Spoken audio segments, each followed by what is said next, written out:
ചേട്ടാ, സൗദി അമേരിക്കയും തമ്മിൽ ഒരു ആണവ കരാറിൽ ഒപ്പിട്ടിരിക്കുകയാണ്. ഗൾഫ് രാഷ്ട്രങ്ങളിൽ ആദ്യമായിട്ടാണ് ഒരു രാജ്യം ആണവ കരാറിൽ ഒപ്പുവെക്കുന്നത്. ഇത് നിലവിലുള്ള രാഷ്ട്രീയ സമവാക്യം മാറ്റിമറിക്കൂ. ഇതിനകത്ത് നമ്മൾ മനസ്സിലാക്കേണ്ട കാര്യം എന്തുകൊണ്ട് ആണവ കരാറിൽ ഒപ്പിട്ടു എന്നുള്ളതാണ് നമ്മൾ മനസ്സിലാക്കേണ്ടത്. ഇപ്പം സൗദി എന്ന് പറയുന്ന ഒരു രാഷ്ട്രമാണ് ഗൾഫ് നാടുകൾ, നമ്മൾ ഈ പറയുന്ന പശ്ചിമേഷ്യൻ രാജ്യങ്ങളിൽ ആദ്യമായിട്ട് ഒപ്പിടുന്നത്. പിന്നെ ഇങ്ങോട്ട് നോക്കിയാൽ പാകിസ്ഥാൻ ഇപ്പം ആണവ രാജ്യമാണ്.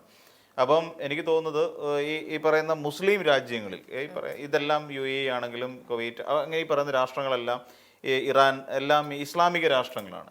ഈ ഇസ്ലാമിക രാഷ്ട്രങ്ങളിൽ രണ്ടാം സ്ഥാനത്താണ് ശരിക്കും ഈ പറയുന്ന സൗദി വരാൻ പോകുന്നത്.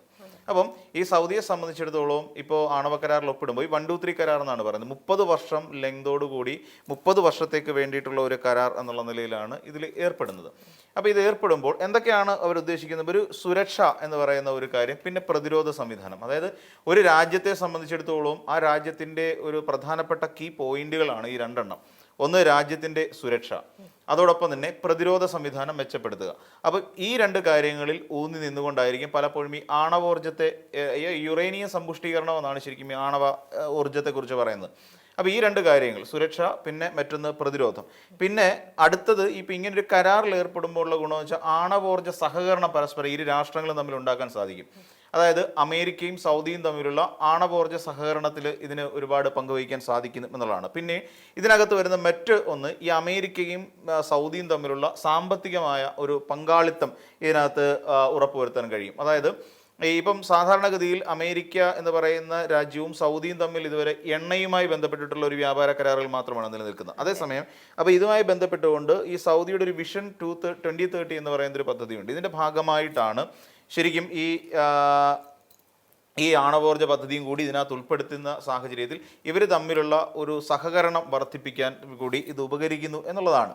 അപ്പം ഈ രീതിയിൽ വരുമ്പോൾ പക്ഷേ അമേരിക്ക കൃത്യമായി പറയുന്ന ചില നിബന്ധനകൾ പ്രകാരമേ ഈ ആണവോർജ്ജം അവർക്കവിടെ ഈ ഒരു കരാറിൽ ഒപ്പുവയ്ക്കാൻ സാധിക്കും. 1-2-3 കരാറിൽ എന്തൊക്കെയാണെന്ന് വെച്ച് കഴിഞ്ഞാൽ പ്രധാനമായും 10 വർഷത്തേക്ക് ഇവർക്ക് സ്വന്തമായോ അതല്ലെങ്കിൽ അതായത് ഇപ്പം സാധാരണഗതിയിൽ ആണവോർജ്ജം സ്വീകരിക്കുന്ന അല്ലെങ്കിൽ വെച്ചിരിക്കുന്ന ഒരു രാജ്യത്തെ സംബന്ധിച്ചിടത്തോളം ഈ പറയുന്ന അവർക്ക് സ്വന്തമായി ആയുധം നിർമ്മിക്കാൻ കഴിയില്ല. അവർക്ക് ആണവോർജ്ജം പിന്നീട് ഉപയോഗിക്കാൻ മറ്റ് രാഷ്ട്രങ്ങളെ ഇപ്പം റഷ്യ പോലെയോ ചൈന പോലെയുള്ള രാജ്യങ്ങളെ ഉപയോഗിച്ചുകൊണ്ട് ഇവർക്ക് ഈ ആണവ സമ്പുഷ്ടീകരണം നടപ്പിലാക്കാൻ കഴിയില്ല. അവർക്ക് ആദ്യത്തെ 10 വർഷം എന്ന് പറഞ്ഞു കഴിഞ്ഞാൽ, അതായത് ഈ 30 വർഷത്തിനിടയിൽ വരുന്ന ആദ്യത്തെ 10 വർഷം, ഈ 10 വർഷം അമേരിക്കയുമായിട്ട് മാത്രമല്ലാതെ മറ്റൊരു രാജ്യവുമായി യാതൊരു ഡീലിംഗ് നടത്താൻ പാടില്ല എന്ന് പറയുന്ന ഒരു വ്യവസ്ഥ ഈ കരാറിനകത്തുണ്ട് എന്നുള്ളതാണ് നമ്മൾ മനസ്സിലാക്കേണ്ട ഒരു പ്രധാനപ്പെട്ട കാര്യം. അതാണ് സത്യത്തിൽ ഈ പറയുന്ന പിന്നെ നിലവിലുള്ള രാഷ്ട്രീയ സമവാക്യങ്ങളെ മാറ്റിമറിക്കും എന്ന് പറയുന്ന ഒരു സിദ്ധാന്തത്തിലേക്ക് പോകാനുള്ള പ്രധാനപ്പെട്ട കാരണം. അപ്പോൾ ഇത് പശ്ചിമേഷ്യൻ രാജ്യങ്ങളിൽ ഈ ഒരു കരാർ ഉണ്ടാകുമ്പോൾ പശ്ചിമേഷ്യൻ രാജ്യങ്ങളുമായി കൂടുതൽ അടുപ്പത്തിലേക്ക് അമേരിക്കയ്ക്ക് എത്തിച്ചേരാൻ കഴിയും എന്നുള്ളതാണ്. പിന്നെ അതോടൊപ്പം തന്നെ ഈ ഒരു കാര്യത്തിൽ ഇസ്രായേലുമായി ഒരു കണക്ഷൻ എപ്പോഴും സൗദി സൂക്ഷിക്കുകയും വേണം. അപ്പം ഇവിടെ എന്തുകൊണ്ട് സൗദിയെ തന്നെ തിരഞ്ഞെടുത്തു എന്ന് ചോദിച്ചു കഴിഞ്ഞാൽ, സൗദിയിൽ ഇപ്പം നിരന്തരമായി ഈ ഹോർമൂസ് കടലിടുക്ക് വഴി, അതായത് ഇറാൻ്റെ കടലിടുക്ക് വഴി പോയിക്കൊണ്ടിരിക്കുന്ന ഇവരുടെ എണ്ണവാഹിനി കപ്പലുകളുണ്ട്. അപ്പം അത്തരം കപ്പലുകൾക്ക് നേരെ ഹൂതികൾ എന്ന് പറയുന്ന വിഭാഗമുണ്ട്. അവർ ഈ ഹൂതികൾ ഇറാൻ സൈന്യത്തിന് അല്ലെങ്കിൽ ഇറാൻ പിന്തുണയ്ക്കുന്ന ടീമുകളാണ് ഈ ഹൂതികൾ എന്ന് പറഞ്ഞത്. അപ്പം ഇറാൻ ജനത പിന്തുണയ്ക്കുന്ന ഈ ഹൂതികളുടേതായ ഒരു ശക്തമായ അക്രമം അവിടെ നടക്കുന്നുണ്ട്. അപ്പോൾ ഇവരുടെ ഡ്രോൺ ആക്രമണത്തിൽ സൗദി കപ്പലുകൾക്ക് പരിക്കേൽക്കുന്ന ഒരു സ്ഥിതിവിശേഷം, കേടുപാടുകൾ പറ്റുന്നു, ചിലത് കത്തിച്ചു കളയുന്ന ഒരു സമീപനം ഉണ്ടാകുന്നുണ്ട്. ഇപ്പം ഈ പറയുന്ന സൗദിയുടെ ഉടമസ്ഥതയിലുള്ള എൻസെലിയ എന്ന് പറയുന്ന കപ്പലിന് നേരത്തെ ഈ ഹൂതികൾ നടത്തിയ ഒരു അക്രമമൊക്കെ അവിടെ ചർച്ച ചെയ്യപ്പെടുന്ന ഒരു സാഹചര്യമൊക്കെ ഉണ്ടായി എന്നുള്ളതാണ്. അപ്പം സ്വാഭാവികമായും ഈ പറയുന്ന സൗദിയെ സംബന്ധിച്ചിടത്തോളം ഇനിയും പിടിച്ചു നിൽക്കണമെങ്കിൽ, അല്ലെങ്കിൽ ഇറാൻ ഹൂതി എന്നിവർക്കിടയിൽ നിന്ന് പിടിച്ചു നിൽക്കണമെങ്കിൽ ഇറാനെ ഇപ്പം ആക്രമിച്ചുകൊണ്ടിരിക്കുന്ന അമേരിക്കയുമായി നല്ല രീതിയിലൊരു പങ്കാളിത്തം, അല്ലെങ്കിൽ അവരുമായി ചേർന്ന് നിന്നുകൊണ്ടുള്ള ഒരു രീതി, ഒരു എന്താ പറയുക, അവർ തമ്മിലുള്ള ഒരു സൗഹാർദ്ദം ഉറപ്പിച്ചു നിർത്തേണ്ടത് ആവശ്യമായി അവർക്ക് തോന്നിയിട്ടുമുണ്ട്. അപ്പം അതുമാത്രമല്ല, ഈ കടൽ മാർഗമുള്ള ഉപരോധം ഈ പറയുന്ന സൗദിക്ക് വരുന്നുണ്ട്. അപ്പം ഇതിനെയെല്ലാം ഈ പറയുന്ന ഇതിനെയൊക്കെ മറികടക്കാൻ വേണ്ടിയിട്ടുള്ള ഒരു ഉപാധി കൂടിയായി ഇത് മാറുന്നു എന്നുള്ളതാണ്. അപ്പം പിന്നെ ഈ ഇറാനെ സംബന്ധിച്ച് ഇറാൻ ഇവർക്ക് നൽകുന്ന ഈ ഹൂതികൾക്ക് നൽകുന്ന ഒരു പിന്തുണയും സൗദിയെ സംബന്ധിച്ചിടത്തോളം വല്ലാത്ത ആശങ്ക സൃഷ്ടിക്കുന്നുണ്ട് എന്നുള്ളതാണ്. പിന്നെ ഇതിനകത്ത് ഇപ്പോൾ അമേരിക്കയെ സംബന്ധിച്ച് അല്ലാന്നുണ്ടെങ്കിൽ ഇവിടെ സംഭവിക്കാൻ പോകുന്ന കാര്യം ഇവർ തമ്മിലുള്ള ഒരു പ്രത്യേകത ഞാൻ നേരത്തെ സൂചിപ്പിച്ച പോലെയാണ്. അപ്പം ഇതിനകത്ത് നമ്മൾ മനസ്സിലാക്കേണ്ട ഒരു കാര്യം, ഈ പറയുന്ന ഈ കരാറ് മൂലം സൗദിക്കുണ്ടാകുന്ന ഏറ്റവും പ്രധാനപ്പെട്ട ഒരു ഗുണമുണ്ട്. അതായത് ഈ കരാറ് കൊണ്ട് സൗദി എന്ന് പറയുന്ന രാജ്യത്തിനുണ്ടാകുന്ന ഏറ്റവും പ്രധാനപ്പെട്ട ഒരു ഗുണം എന്ന് വെച്ച് കഴിഞ്ഞാൽ അവർക്ക് അവരുടെ സ്വന്തം മണ്ണിൽ നിന്നുകൊണ്ട് തന്നെ യുറേനിയം സമ്പുഷ്ടീകരണം നടത്താൻ സാധിക്കും എന്നുള്ളത് തന്നെയാണ് ഏറ്റവും പ്രാധാന്യം അർഹിക്കുന്ന ഒരു വിഷയം. നമ്മൾ പറഞ്ഞു പ്രതിരോധം, അതോടൊപ്പം തന്നെ രാജ്യസുരക്ഷ, ഇത് രണ്ടും. അപ്പോൾ ഇത് രണ്ടും ഊട്ടിയുറപ്പിക്കുന്നതിന് വേണ്ടിയിട്ട് ഈ കരാറിൽ വ്യവസ്ഥ ചെയ്യുന്ന ഏറ്റവും പ്രധാനപ്പെട്ട ഒരു സവിശേഷത ഇവർക്ക് സ്വന്തം മണ്ണിൽ നിന്നുകൊണ്ട് യുറേനിയം സമ്പുഷ്ടീകരണം നടക്കും എന്നുള്ളതാണ്. പിന്നെ ഇത് നമ്മൾ മറ്റൊരു കാര്യം നമ്മൾ നോക്കിക്കഴിഞ്ഞാൽ ഒരു കരാർ അനുസരിച്ച് ഈ രണ്ട് രാജ്യങ്ങൾ ചേർന്ന് 2 വർഷം ഒരു സംയുക്തമായ ഒരു പഠനം, അതായത് അമേരിക്കയും സൗദിയും ചേർന്ന് നിന്നുകൊണ്ട് ഒരു 2 വർഷം നീണ്ടു നിൽക്കുന്ന വിശദമായ ഒരു പഠനം ഇതുമായി ബന്ധപ്പെട്ട് നടത്താനുള്ള സാധ്യതയുണ്ട്. പിന്നെ അതോടൊപ്പം തന്നെ ഇത് ലാഭകരമായി അതായത് വാണിജ്യത്തിന് വേണ്ടി ഉപയോഗിക്കുകയാണെങ്കിൽ ഇത് ലാഭകരമാണ് എന്നുള്ള ഒരു തോന്നൽ ഉണ്ടായിക്കഴിഞ്ഞാൽ, അപ്പം ഈ ഇവിടെ സമ്പുഷ്ടീകരിക്കുന്ന യുറേനിയം വാണിജ്യ ആവശ്യങ്ങൾക്ക് വേണ്ടി, കച്ചവടത്തിന് വേണ്ടി, വിദേശ നാണ്യത്തിന് വേണ്ടി ചെയ്യാം എന്ന് ഉദ്ദേശിച്ചു കഴിഞ്ഞാൽ ഇത് ഈ പറയുന്ന പോലെ അമേരിക്കയുടെ മേൽനോട്ടത്തിൽ ഈ കാര്യങ്ങൾ സൗദിക്ക് ചെയ്യാം എന്നുള്ളതാണ്. അപ്പം യുറേനിയം സമ്പുഷ്ടീകരണ കേന്ദ്രം അമേരിക്കയുടെ മേൽനോട്ടത്തിൽ മാത്രം ചെയ്യുക എന്ന് പറയുന്ന ഒരു രീതിയുണ്ട്. പിന്നെ അതോടൊപ്പം തന്നെ ഞാൻ നേരത്തെ ഇതിനു മുമ്പ് പറഞ്ഞ പോലെ നിയന്ത്രണം വന്നിരിക്കുന്ന കാര്യം എന്ന് വെച്ചാൽ 10 വർഷത്തേക്ക് വേറൊന്നും ചെയ്യാൻ കഴിയില്ല എന്ന് പറയുന്നത്. പിന്നീട് ഇതിനകത്ത് ഏറ്റവും വലിയ കാര്യം എന്ന് വെച്ചാൽ ഗോൾഡ് സ്റ്റാൻഡേർഡ് ഇളവുകൾ എന്ന് പറയുന്ന ഒരു ഇളവുകൾ ഇവർ ഏർപ്പെടുത്തുന്നുണ്ട്. അതായത് ഈ പറയുന്ന മറ്റു രാജ്യങ്ങളുമായി ഇവർ തമ്മിൽ, അതായത് ഞാൻ നേരത്തെ സൂചിപ്പിച്ച പോലെ റഷ്യ തുടങ്ങിയ ആൾക്കാരുമായിട്ടൊക്കെ ഇതുമായി ബന്ധപ്പെട്ടുകൊണ്ട് കരാറിലൊന്നും ഏർപ്പെടില്ല എന്നും സമ്പുഷ്ടീകരണത്തിന് അവരുടെ സഹകരണം ഉറപ്പാക്കില്ല എന്ന് പറയുന്ന ഈ പറയുന്ന പ്രശ്നങ്ങളിൽ നിന്നൊക്കെ നമുക്ക് മാറ്റി നിർത്തുക എന്ന് പറയുന്ന ഒരു സാധ്യതയുണ്ട്. ഇനിയും ഇത് വെറുതെ അമേരിക്ക ചെയ്തു കൊടുക്കുന്നതല്ല. അമേരിക്കയെ സംബന്ധിച്ചിടത്തോളം അമേരിക്ക ഏതൊരു രാഷ്ട്രവുമായും ഒരു തരത്തിൽ അടുപ്പം പ്രഖ്യാപിക്കുമ്പോൾ അമേരിക്കയ്ക്ക് ചില ഉദ്ദേശങ്ങൾ നടപ്പിലാക്കാനുണ്ട്.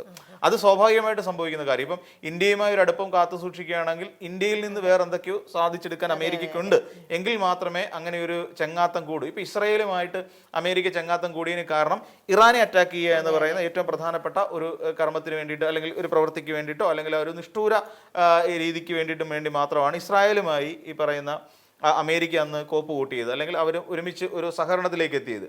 അപ്പോൾ ഇതിൽ പശ്ചിമേഷ്യ രാജ്യങ്ങളിൽ ഇപ്പോൾ നമ്മൾ നോക്കിയ ചൈന, റഷ്യ എന്നീ പറയുന്ന രാജ്യങ്ങൾക്ക് പരമാധികാരമുണ്ട്. ഈ പറയുന്ന പ്രദേശങ്ങളിൽ ഈ രാജ്യങ്ങളുമായിട്ട്, ഈ പറയുന്ന UAE അടക്കമുള്ള, ഇറാൻ അടക്കമുള്ള രാജ്യങ്ങളുമായിട്ട് വളരെയധികം അടുപ്പമുണ്ട്. അപ്പോൾ ഇവർ ചൈനയും റഷ്യയുമാണല്ലോ അമേരിക്കയ്ക്ക് ഏറ്റവും വലിയ ഭീഷണിയായിട്ട് നിൽക്കുന്ന 2 രാജ്യങ്ങൾ എന്ന് പറഞ്ഞാൽ ഒന്ന് റഷ്യയും ഒന്ന് ചൈനയാണ്. അപ്പോൾ സ്വാഭാവികമായും ഇതിൽ നിന്ന് ഇവരെ മാറ്റി നിർത്തുക എന്നുള്ളതാണ്.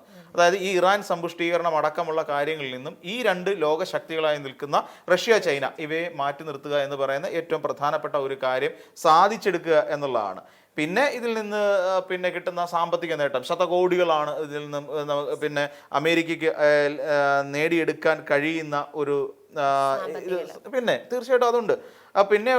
പിന്നെ ഇത് എന്ന് വെച്ച് കഴിഞ്ഞാൽ പിന്നെ വേറൊരു ലക്ഷ്യം എന്ന് വെച്ചാൽ ഇറാനെതിരായിട്ടൊരു പ്രതിരോധം സൃഷ്ടിച്ചെടുക്കുക എന്ന് പറയുന്ന ഒരു രീതി കൂടിയുണ്ട്. കാരണം ഈ സൗദി എന്ന് പറയുന്ന ഒരു ഇസ്ലാമിക് രാഷ്ട്രമാണല്ലോ, ഒരു ഗൾഫ് നാടാണല്ലോ. അപ്പോൾ ഇറാൻ എന്ന് പറയുന്ന രാഷ്ട്രത്തിൻ്റെ മേലെയുള്ള പ്രതിരോധം ശക്തമാക്കുക എന്നുള്ളതാണ്. അവരുടെ അറ്റാക്ക് ഉണ്ടാവാത്ത രീതിയിൽ. ഇപ്പം സൗദിക്ക് നേരെ ഇറാൻ്റെ അറ്റാക്കൊക്കെ വരുന്നുണ്ട്. അപ്പോൾ പിന്നെ അതുപോലെ തന്നെ ഇവരെ അങ്ങനെ നിർത്തിക്കൊണ്ട് തന്നെ അമേരിക്കയ്ക്ക് ഈ പറയുന്ന സൗദി എന്ന് പറയുന്ന രാഷ്ട്രത്തിന് മേലെ ഒരു അധികാരം സ്ഥാപിച്ചെടുക്കാനും തങ്ങളുടെ മേൽനോട്ടത്തിലും നിയന്ത്രണത്തിലും സൗദി എന്ന് പറയുന്ന രാഷ്ട്രത്തെ കൊണ്ടുവരിക എന്നുള്ളതുമാണ് ഈ ഒരു കരാറിലൂടെ ഈ പറയുന്ന ഈ അമേരിക്ക ഉദ്ദേശിക്കുന്നത് എന്ന് നമുക്ക് മനസ്സിലാക്കാൻ സാധിക്കും. എന്നാൽ ഈ കരാർ ഉണ്ടാകുമ്പോൾ, അല്ലെങ്കിൽ ഇങ്ങനെ സൗദി പോലെ ഒരു രാഷ്ട്രത്തിന് ആണവ കരാറിലേക്ക് വരികയും അവർക്ക് അമേരിക്കൻ സഹകരണത്തോടു കൂടി ഇവിടെ പിന്നെ ആണവ സമ്പുഷ്ടീകരണം നടത്തുകയും ചെയ്യാൻ കഴിയുന്ന ഒരു സാഹചര്യം നിലവിൽ വന്നാൽ ഇത് പശ്ചിമേഷ്യൻ രാജ്യങ്ങളിൽ പരസ്പരമുള്ള ഒരു തർക്കത്തിന് കാരണമാകുമെന്നുള്ളതാണ് ഇതിൻ്റെ ഏറ്റവും പ്രധാനപ്പെട്ട ഒരു ദോഷവശം എന്ന് പറഞ്ഞാൽ. ഈ ദോഷവശം എന്ന് വെച്ച് കഴിഞ്ഞാൽ ഇപ്പം ഇറാൻ്റെ കയ്യിലുണ്ട്, പാകിസ്ഥാൻ, ഇനി സൗദിയും കൂടെ ആയി കഴിയുമ്പോഴത്തേക്ക് ഇവർ തമ്മിലുള്ള ഒരു തർക്കത്തിന് വഴിവെക്കുകയും ഇതുമൂലം ഈ രാജ്യങ്ങൾ തമ്മിലുള്ള പ്രതിസന്ധി ഉടലെടുക്കുകയും ചെയ്യും എന്നുള്ള ഒരു ബുദ്ധിമുട്ട്, അല്ലെങ്കിൽ ആ ഒരു ഭീകരാന്തരീക്ഷം ഇപ്പം തന്നെ നമുക്കറിയാം. ലോകത്ത് മുഴുവനായി വ്യാപിച്ചു കിടക്കുന്ന ഒരു വലിയ പ്രതിസന്ധിയാണ് ഈ ആണവോർജ്ജവുമായി ബന്ധപ്പെട്ട് അമേരിക്ക. നമുക്കറിയാം, നേരത്തെ ഇറാഖിനെതിരായിട്ട് അക്രമം നടത്തുകയും സദാം ഹുസൈനെ അടക്കം വധിക്കുകയും ചെയ്ത ഒരു കാലം അമേരിക്കയ്ക്കുണ്ടായിരുന്നു. അന്ന് ജോർജ് ബുഷ് ആയിരുന്നു പ്രസിഡന്റായിട്ടിരുന്നത്. അപ്പോൾ ആ കാലം നമുക്ക് അറിയാം. അതോടൊപ്പം ഇറാനെ ഇത്തവണ ഇസ്രായേൽ ആക്രമിച്ചതും ഇവിടെ എന്തോ യുറേനിയം അല്ലെങ്കിൽ ഈ പറയുന്ന ആണവ സമ്പുഷ്ടീകരണം നടക്കുന്നുണ്ട് എന്ന് കാണിച്ചിട്ടാണ് ഇറാനെ ഈ പറയുന്ന ഇസ്രായേൽ ആക്രമിച്ചതും. ഇപ്പോൾ ഇവിടെ സൗദി പോലെ ഒരു രാജ്യത്ത് അമേരിക്ക നേരിട്ട് ഇടപെട്ടുകൊണ്ട് അവരുമായി ആണവ കരാറിൽ ഏർപ്പെടുമ്പോൾ ഇവിടെ ആണവ സമ്പുഷ്ടീകരണം നടക്കുന്ന ഒരു സാഹചര്യമുണ്ടാകും. ഇത് സ്വാഭാവികമായും ഈ പറയുന്ന പശ്ചിമേഷ്യൻ രാജ്യങ്ങൾ തമ്മിലുള്ള ഒരു തർക്കത്തിനും പ്രശ്നങ്ങളുമൊക്കെ, അല്ലെങ്കിൽ ഒരു ആണവ ഊർജം കൊണ്ടുള്ള കളികൾക്കൊക്കെ നിൽക്കാനുള്ള സാധ്യതയുണ്ട്. അപ്പോൾ അങ്ങനെ വരുമ്പോൾ സ്വാഭാവികമായിട്ടും അക്രമങ്ങൾ ഉണ്ടാകാനുള്ള സാധ്യത, യുദ്ധങ്ങൾ പരസ്പരം ഉണ്ടാകാനുള്ള സാധ്യത, ഇതൊക്കെ നിഴലിച്ച് കാണുന്ന ഒരു വലിയ പ്രശ്നമുണ്ട്. അപ്പം ഇങ്ങനെ ഇതെല്ലാമാണ് ശരിക്കും പറഞ്ഞു കഴിഞ്ഞാൽ ഈ ഒരു 1-2-3 കരാർ മൂലം നമ്മുടെ പശ്ചിമേഷ്യൻ രാജ്യങ്ങൾ ഉണ്ടാകാനിടയുള്ള പ്രതിസന്ധി. അതായത് പശ്ചിമേഷ്യൻ രാജ്യങ്ങളുടെ മേലെ, ഈ സൗദി പോലെയുള്ള ഒരു രാഷ്ട്രത്തിന് മേലെ അമേരിക്ക സർവാധിപത്യം പുലർത്താൻ പോകുന്നു എന്നുള്ളതിൻ്റെ സൂചനയായിട്ട് വേണം. അതായത് 30 വർഷത്തേക്ക് ഉണ്ടാക്കിയിരിക്കുന്ന ഒരു കരാറാണിത്. വെറും 1-2 വർഷത്തേക്കല്ല, 30 വർഷത്തേക്ക് കരാർ ഉണ്ടാക്കുമ്പോൾ എത്ര തലമുറയാണെന്ന് ആലോചിച്ച് നോക്കുക. ഏകദേശം 3 തലമുറയോളം വരുന്ന അത്രയും കാലം ഇതിനകത്ത് ഈ പറയുന്ന കരാറിനകത്ത് പെട്ടുകിടക്കുന്ന ഒരു അവസ്ഥയിലേക്ക് വരും. അവരിലൂടെ മാത്രമേ ഇനിയും സൗദിയിലോ പുറലോകം കാണുകയുള്ളൂ എന്നുള്ളതാണ് അതിനകത്തിലെ ഏറ്റവും പ്രധാനപ്പെട്ട പ്രശ്നം. അപ്പം അതുകൊണ്ട് തന്നെ ഇവർ ഈ ഇറാനെ ഒതുക്കാൻ വേണ്ടിയിട്ടും ഇറാനെ പ്രതിരോധിക്കാൻ വേണ്ടിയിട്ടും ഈ ഒരു തന്ത്രമാണ് ശരിക്കും അമേരിക്ക പയറ്റുന്നത്. അത് പണ്ട് നമുക്കറിയാവുന്ന പോലെ ബ്രിട്ടീഷ് ഈസ്റ്റ് ഇന്ത്യ കമ്പനി എന്നും പറഞ്ഞുകൊണ്ട് ബ്രിട്ടീഷുകാർ നമ്മുടെ രാജ്യത്തേക്ക് വരികയും അവരിവിടെ കമ്പനി സ്ഥാപിക്കുകയും ഇവിടെ കമ്പനി സ്ഥാപിച്ചുകൊണ്ട് ഇവിടുത്തെ കച്ചവട ചരക്കുകൾ ഇവിടുന്ന് കൊള്ളയടിച്ചുകൊണ്ടും അനാവശ്യമായ ചുങ്കം ഏർപ്പെടുത്തിക്കൊണ്ട് പോവുകയും ഇവിടെ നിന്നിട്ട് തിരിച്ചിവിടെ ഇമ്പോർട്ട് ചെയ്തിട്ട് നമുക്കത് വലിയ തുകയ്ക്ക് വിൽക്കുകയും ചെയ്യുന്ന ഒരു രീതിയൊക്കെ നടത്തി പിന്നീട് ക്രമേണ അവർ അധികാരം പിടിച്ചെടുക്കുന്ന പോലെ ഒരു സിസ്റ്റത്തിലേക്കൊക്കെ പോകും. അമേരിക്ക എന്ന് പറഞ്ഞു കഴിഞ്ഞാൽ ഈ പറയുന്ന ഒരു ലോക പോലീസിംഗ് സംവിധാനമായി മാറാൻ പോകുന്നു എന്നുള്ളതിൻ്റെ ഉദാത്തമായ തെളിവുകളായി നമുക്കിതിനെ കാണാൻ സാധിക്കും എന്നുള്ളതാണ്.